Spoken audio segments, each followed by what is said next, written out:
Dear student, आज के lecture में हम जून 2014 के क्वेश्चंस करेंगे।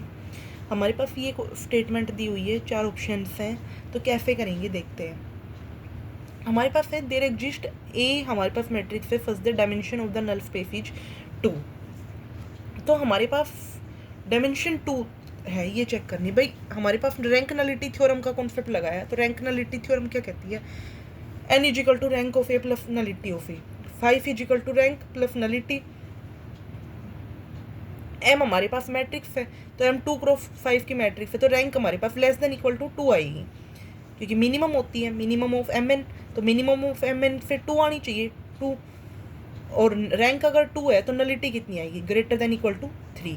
तो ऑप्शन फर्स्ट कह रहा है नल स्पेस की डायमेंशन 2 होगी, ये बात तो गलत है।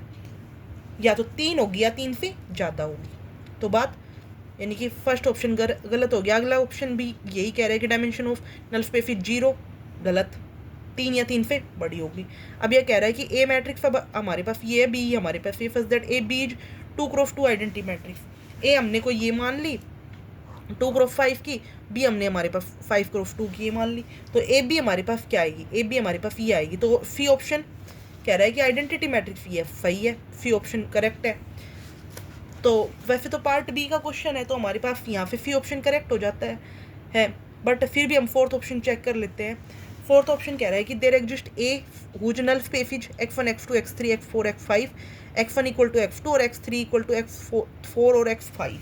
नल स्पेस हमारे पास ये है x1 x2 x3 x4 x5 belongs to r की power 5, x1 equal to x2 और x3 equal to x4 x5। तो हमने ये सारे जब हमने इस तरीके से अरेंज किए, तो x1 हमारे पास 1 1 0 0 0, x3 0 0 1 1 1, तो डायमेंशन यहाँ पे कितनी आ गई? डायमेंशन आ गई 2, बट ये नलिटी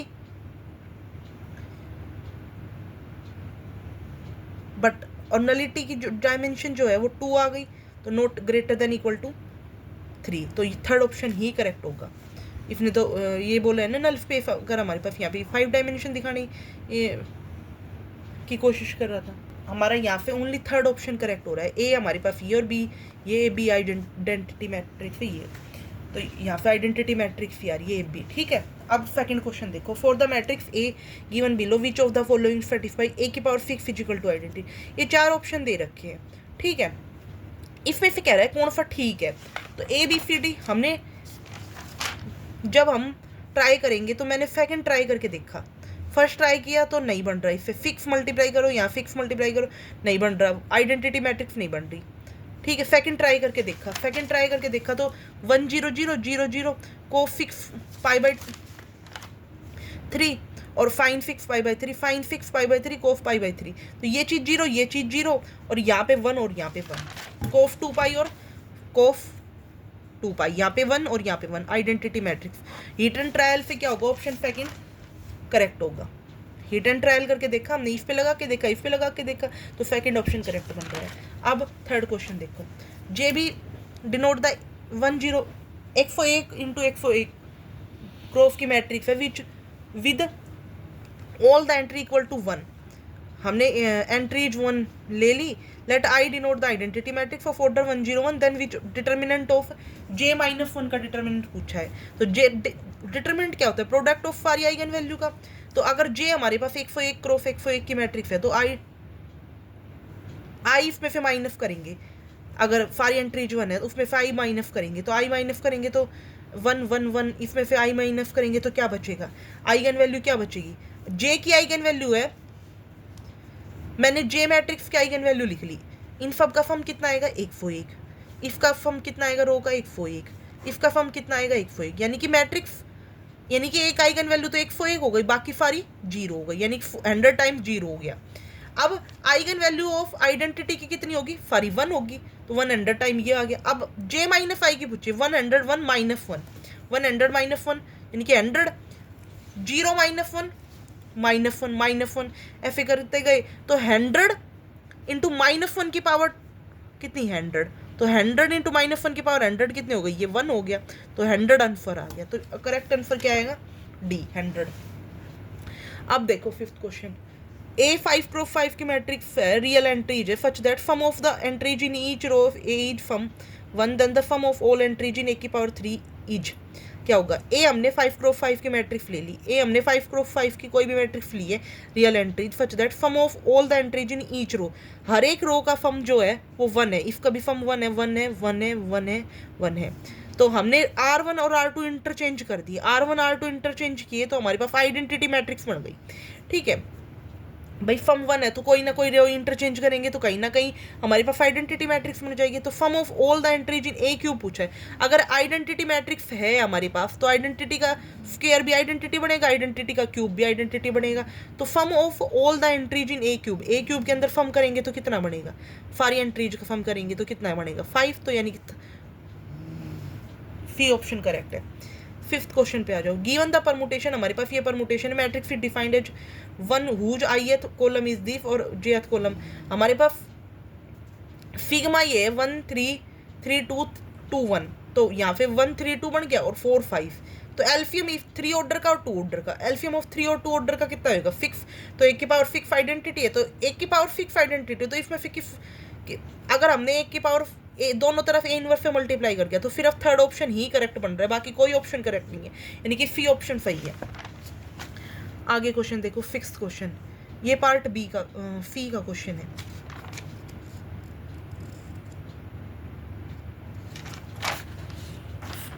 छठा क्वेश्चन देखो, फिक्स्ड क्वेश्चन देखो, ए कोई भी मैट्रिक्स है 4x4 matrix over C such that rank of N जो है वो 2 है और ए की का पावर 3 और ए की पावर 2 नॉट इक्वल टू 0 है, विच ऑफ द फॉलोइंग, मतलब ए जो है नॉट डायगोनलाइजेबल है, तो कौन सी इनमें से बात सही होगी। कैसे करेंगे, ए स्क्वायर अगर मान के चलो कि ए स्क्वायर अगर ए है नॉट इक्वल टू 0 है, तो इसका मतलब क्या है कि आइडेम्पोटेंट है, और आइडेम्पोटेंट है तो इसका मतलब डायगोनलाइजेबल होगी, तो बी ऑप्शन।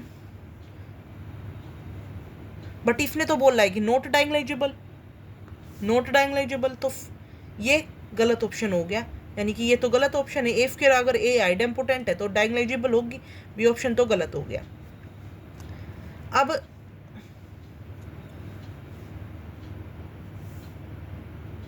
यहां से क्या होगा कि A cube is equal to A square not equal to 0, rank of A अगर 2 है, A cube is equal to A square not equal to 0, तो ए इज नॉट डायगोनलाइजेबल और ये दे रखा है, तो A cube is equal to A square दे रखा है, तो यहाँ पे एनिलेटिंग पॉलिनोमियल क्या आएगा, x cube minus x square equal to 0, तो एक्स स्क्वायर बाहर ले लिया तो एक्स माइनस 1 इक्वल टू 0, और हमें पता है मिनिमल पॉलिनोमियल जो होता है वो एनिलेटिंग पॉलिनोमियल को डिवाइड करता है, तो यहाँ पे आ गया x cube minus x square equal to 0, तो मिनिमल पॉलिनोमियल जो है एनिलेटिंग पॉलिनोमियल को डिवाइड करता है, तो मिनिमल पॉलिनोमियल डिवाइड्स करता है x square into x minus 1, तो पॉसिबिलिटी मिनिमल पॉलिनोमियल की क्या हो गई, एक्स इंटू एक्स माइनस 1 और x square into x minus 1, तो मिनिमल पॉलिनोमियल क्या हो जाएगा, अब हम मान के चल रहे हैं कि एक्स इंटू एक्स माइनस 1 है या x square into x minus 1 है, minimal polynomial x into x minus 1। अब ये नॉन रिपीटेड फैक्टर रख रहा है, नॉन रिपीटेड फैक्टर रख रहा है यानी कि 0 और 1 आइगन वैल्यू है, तो इसका मतलब वो क्या होगा डायगोनलाइजेबल, बट इसने तो कहा नॉट डायगोनलाइजेबल, तो यानी कि कंडीशन तो गलत हो गई, यानी कि ये तो गलत है, तो क्या होगा x square into x minus 1, तो minimal polynomial x square into x minus 1 हो गई। अगर ये है तो कैरेक्टरिस्टिक्स क्या हो सकता है, कैरेक्टरिस्टिक्स होगा एक्स स्क्वायर एक्स माइनस 1 या x cube into x minus 1। ठीक है, तो characteristics x square into x minus 1 लेके चलते हैं, तो हमारे पास क्या होगा, तो ए एम अगर 0 के अबाउट देखें तो 2 और 1 के अबाउट भी 2 आ गया, तो 1 के अबाउट 2 ले लिया और 0 के अबाउट देखेंगे तो हमने एक ब्लॉक बना लिया, क्योंकि हमारे जो है मिनिमल है वो ये है x square into x minus 1, तो हमने इसका मतलब रैंक कितनी आ गई, रैंक 3 आ गई। इसने क्या बोला है, रैंक 3 आ गई, तो कैरेक्टरिस्टिक्स पॉलिनोमियल, बट रैंक तो इसने बोला है कि 2,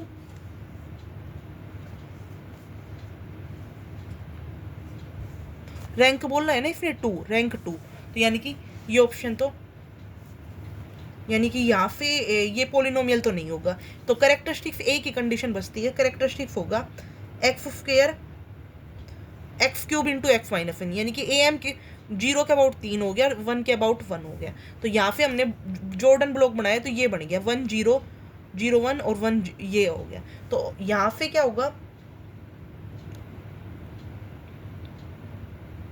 तो तो ये कह रहा है कि one of the Jordan blocks of the canonical form 0 1 0 0। हाँ भाई ये बात ठीक है, यानी कि ऑप्शन सेकंड तो फर्स्ट ऑप्शन तो सही हो गया। क्या फिर रैंक भी 2 आ गई, रैंक 2 आ गई ना, और रैंक 2 आने के बाद ये यानी कि जॉर्डन ब्लॉक्स भी हमारे पास ये 0 1 0 0 बच गया। तो यानी कि ऑप्शन फर्स्ट सही हो गया, ऑप्शन सेकंड गलत हो गया। ऑप्शन थर्ड पे आते हैं। ऑप्शन थर्ड हमारे पास ये है कि यहाँ पे फर्स्ट ऑप्शन सही हो गया कि one of the Jordan blocks जो है जॉर्डन कैनोनिकल फॉर्म की ये होगी, क्योंकि इसकी रैंक 2 आ गई यहाँ पे। तो हमारे पास ऑप्शन थर्ड क्या कह रहा है, there exist a vector V such that A V not equal to 0 but A square V equal to 0। तो ऑप्शन थर्ड देखो, तो एक वेक्टर है ए बी सी एंड ए हमारे पास है 1 0 0 0 1 0 0 1 और 0 0 0। हमने एक वेक्टर ये ए स्क्वायर करेंगे तो ये आ गया, तो यहाँ पे नॉट इक्वल टू 0 आ गया ए स्क्वायर नॉट इक्वल टू 0 आ गया, और ए क्यूब करेंगे वो भी नॉट इक्वल टू 0 आ गया। इसने ये वाली कंडीशन तो सेटिस्फाई कर दी। और A V not equal to 0, हाँ ए वी भी नॉट इक्वल टू 0 आ गया। तो यहाँ पे क्या आएगा, A V not equal to 0 but A square V क्या आएगा, ए स्क्वायर वी करेंगे तो क्या आएगा, ए स्क्वायर वी कह रहा है 0। हाँ तो भाई ए स्क्वायर करेंगे तो ए स्क्वायर वी करेंगे तो 0 आ गया। एक वी ऐसा एग्जिस्ट कर गया जिसके साथ स्क्वायर करेंगे तो 0 आ गया। तो ऑप्शन सी भी करेक्ट हो गया, सी करेक्ट हो गया। और यहाँ पे ऑप्शन देख के तो कैरेक्टरिस्टिक्स पॉलिनोमियल एक्स की पावर 4 माइनस एक्स की पावर 3, तो ये बात भी ठीक बन रही है। यहाँ पे देखें तो कैरेक्टरिस्टिक्स पॉलिनोमियल भी यही बन रही है। तो ऑप्शन फोर्थ भी सही हो गया। तो एक फर्स्ट थर्ड और फोर्थ सही ऑप्शन है, बाकी सेकंड ऑप्शन इनकरेक्ट हो गया। अब आते हैं हम सेवंथ क्वेश्चन के ऊपर।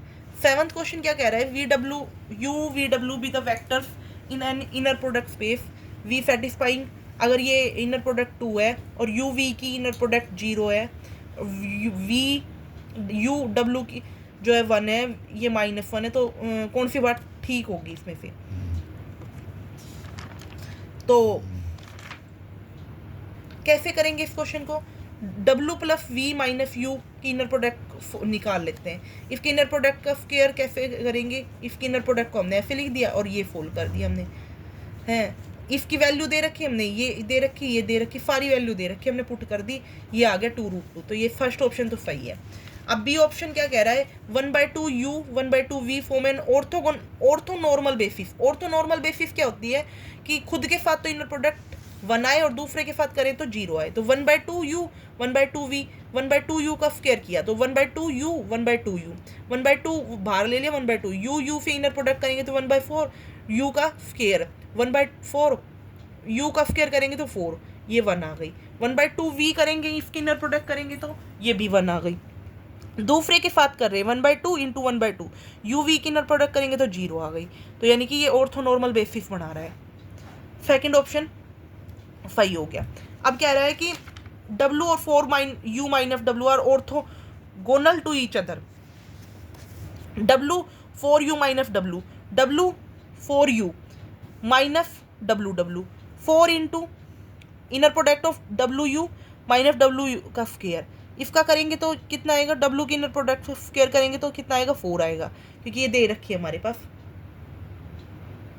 2 का स्क्वायर करेंगे तो 4 आएगा, और ये 4 माइनस 4 0, यानी कि ऑर्थोगोनल हो गया ये।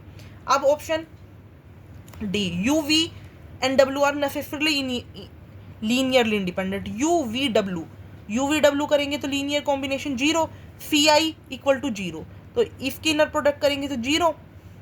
अब यू के साथ करके देखेंगे तो वी के साथ करेंगे और डब्ल्यू के साथ करेंगे, तो हमने ये इनर प्रोडक्ट को जब सोल्व किया तो लीनियरली इंडिपेंडेंट कह रहा है। You C1 plus 0 C2 C3 हमारे पास ये सोल्व किया तो C1 C2 C3 हमारे पास 0 आ गया। तो यानी कि ये you V W inner product कह रहा है, लीनियरली इंडिपेंडेंट कह रहा है, ये सही है। फर्स्ट और second third option fourth option चारों सही हैं, इसके फर्स्ट सेकंड थर्ड और फोर्थ चारों ऑप्शन सही हैं।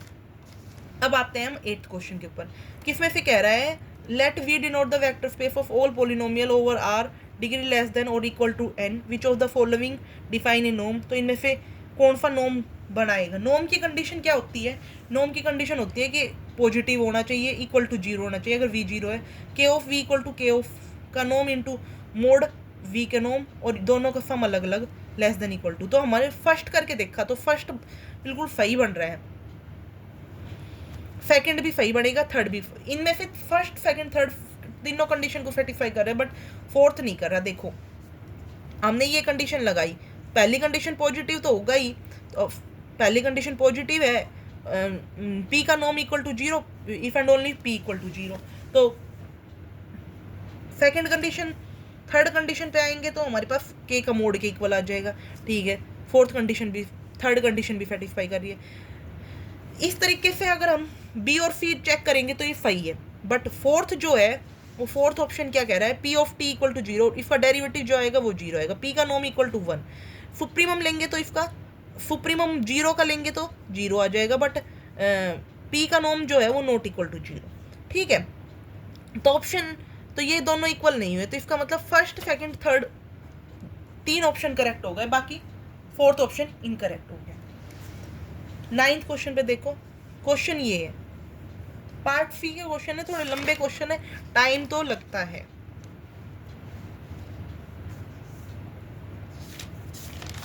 ये भी कोई मुश्किल क्वेश्चन नहीं है, इसमें दे रखा है phi is linearly independent set implies that xi not equal to 0 for every I1 to n, xi not equal to 0 for linearly independent, linear span of phi is v implies that xi not equal to 0 for every I, xi not equal to 0 implies that linear span of phi is v। तो देखो linearly independent है, linearly independent मतलब dimension n, तो हम इसको जब format में लिखेंगे तो x1 x1 x2 x1 x2 x3, तो लोअर ट्रायंगुलर मैट्रिक्स हो गई, लोअर ट्रायंगुलर मैट्रिक्स हो गई, मतलब आइडेंटिटी मैट्रिक्स, मतलब ये लोअर ट्रायंगुलर मैट्रिक्स जो है इसमें ये सारी लीनियरली इंडिपेंडेंट होगी, क्योंकि भाई सारे एलिमेंट आइगन वैल्यू सारे डिफरेंट आइगन वैल्यू है, लीनियर इंडिपेंडेंट डिटरमिनेंट 0 होगा नहीं इसका, तो इसका मतलब फी लीनियरली इंडिपेंडेंट हो गई, कब होगी जब x1 x2 x3 not equal to 0 है। तो ऑप्शन ए और बी करेक्ट हो गया। भाई ठीक है नहीं, दोनों ऑप्शन तो लीनियर स्पैन कर रहा है, हाँ भाई स्पैन भी कर रहा है कि लीनियर कॉम्बिनेशन में लिखा जा रहा है, तो इसका मतलब linear span of C implies x not equal to 0 for every i और एक्स नॉट इक्वल टू, तो इसका मतलब लीनियर स्पैन, ठीक है भाई, चारों बातें ठीक है। अब आते हैं 10th क्वेश्चन के ऊपर, कोई भी डाउट नहीं होनी चाहिए मेरे हिसाब से, और अगर कोई डाउट है तो आप कमेंट सेक्शन में मुझे कर सकते हो।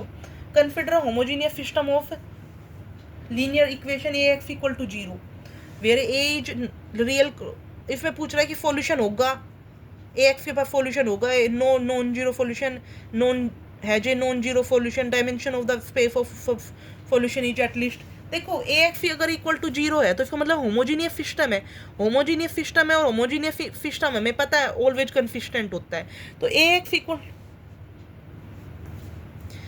होमोजीनियस सिस्टम है, होमोजीनियस सिस्टम जो होता है हमेशा कंसिस्टेंट होता है, ए एक्स इक्वल टू 0 है, अगर रैंक फुल है तो यूनिक सॉल्यूशन, अगर कम है तो इनफाइनाइट सॉल्यूशन, ठीक है। तो इसमें क्या रहा है कि हैज ए सॉल्यूशन, भाई हमें पता है होमोजीनियस है तो कंसिस्टेंट होगा, फर्स्ट ऑप्शन तो बिल्कुल करेक्ट है। Has no non zero solution, no non zero solution, ये कहाँ बात गए, has no non zero solution, भाई होमोजीनियस है सॉल्यूशन तो रखेगा, गलत, has a non zero solution, C option सही है, नॉन जीरो सॉल्यूशन ही मिलेगा इसका।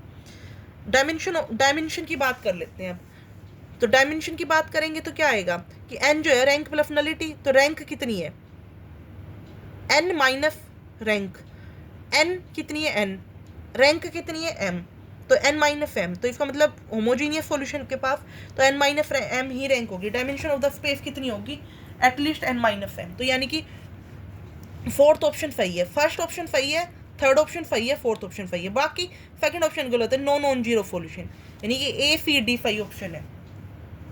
अब 11th क्वेश्चन के ऊपर आते हैं, आर स्क्वायर फी पे डिफाइन है map phi of X Y equal to Z, where X Z हमारे पास एक्स प्लस वाई है और एफ हमारे पास फंक्शन है जेड स्क्वायर का, एफ हमारे पास ये है, तो कौन सी बात सही है, फाई है आर स्क्वायर से फी पे, phi of X Y Z define कर रखा है, फी से फी पे, एफ ऑफ जेड जो है जेड स्क्वायर है। अगर एफ हमारे पास phi inverse f of phi है तो फाई इनवर्स फाई क्या है, फाई है हमारे पास जेड, तो जेड इनवर्स जेड स्क्वायर हमने मान लिया जेड है, तो हमारे पास यहाँ पे ये आ गया। अब ये कह रहा है कि कौन सी होगी इसमें से, तो देखो कौन सा ऑप्शन सही है? लीनियर ट्रांसफॉर्मेशन जो है हमारे पास x माइनस वाई, वाई और x है, represent the derivative of f। तो देखो हमने इसको सोल्व किया, हमारे पास ये बनी X square minus Y square, क्योंकि यहाँ पे ये कट गया तो हमारे पास जेड इनवर्स इंटू जेड, इसको हमने लिखा तो X square minus Y square plus iota 2 of F I, ये F1 आ गया, ये F2 आ गया, तो ये हमने सोल्व किया तो ये बना, तो 2 का कॉमन ले लिया, x माइनस वाई और वाई एक्स, तो फर्स्ट ऑप्शन सही है, तो सेकंड ऑप्शन गलत हो गया। भाई फर्स्ट सही है तो सेकंड गलत ही होगा क्योंकि उसका अपोजिट दे रखा है। और linear transformation t of Z to Z represent the derivative of f, तो हमारे पास f ऑफ जेड को हम जेड स्क्वायर लेके चल रहे तो उसका डेरिवेटिव 2z आ गया, तो ये भी सही है, ये सही है, थर्ड ऑप्शन सही हो गया, एट जेड के ऊपर है, तो ये गलत हो गया, ठीक है, डी ऑप्शन गलत हो गया, तो फर्स्ट सही है और थर्ड सही है।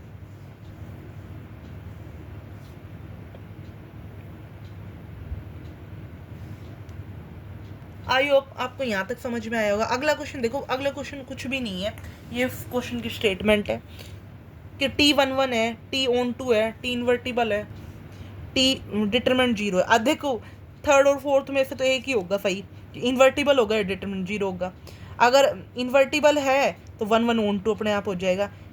पार्ट सी का क्वेश्चन है तो ए बी सी मतलब है, तो फोर्थ तो नहीं होगा, ठीक है। तो हमारे पास ये ट्रांसफॉर्मेशन की फॉर्म में दे रखी है, हमारे पास 1x स्क्वायर है, तो 1 को हमने ये लिख दिया, x को हमने अप्लाई किया तो माइनस एक्स आ गया, और यहाँ पे किया तो हमने एक्स स्क्वायर हो गया, हमने ये फॉर्मेट लिखा, तो हमारे पास ये मैट्रिक्स बनी, ये मैट्रिक्स बनी, तो हमारे पास n+1 की मैट्रिक्स है, n क्रॉस है n+1 की, तो यहाँ पे डिटर्मिनेंट जो है हमारे पास -1 की पावर n आ गया, जो कि इन्वर्टिबल तो नहीं है मैट्रिक्स, इसका मतलब t इन्वर्टिबल नहीं है, तो t इन्वर्टिबल नहीं है, सॉरी t इन्वर्टिबल होगा क्योंकि डिटर्मिनेंट नॉन जीरो है, सॉरी ये मिस्टेक हो गई कि डिटर्मिनेंट 0 नहीं है, तो इसका मतलब इन्वर्टिबल होगा, डिटरमिनेंट 0 होता तो इन्वर्टिबल नहीं होता, यानी कि इन्वर्टिबल हो गया तो 1 1 भी होगा और on2 भी होगा, ठीक है। तो फर्स्ट सेकंड थर्ड ऑप्शन सही है, फोर्थ ऑप्शन इनकरेक्ट है।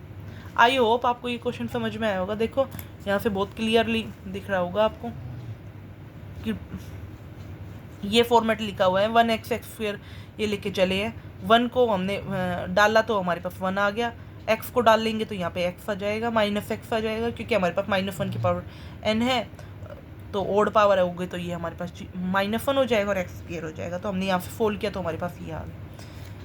इस क्वेश्चन में भी कोई दिक्कत नहीं होनी चाहिए, इसमें भी कोई दिक्कत नहीं होनी चाहिए, जहाँ पे भी आपको दिक्कत आती है आप बता सकते हो मुझे। Thank you for watching my video. If you like my video then subscribe my YouTube channel.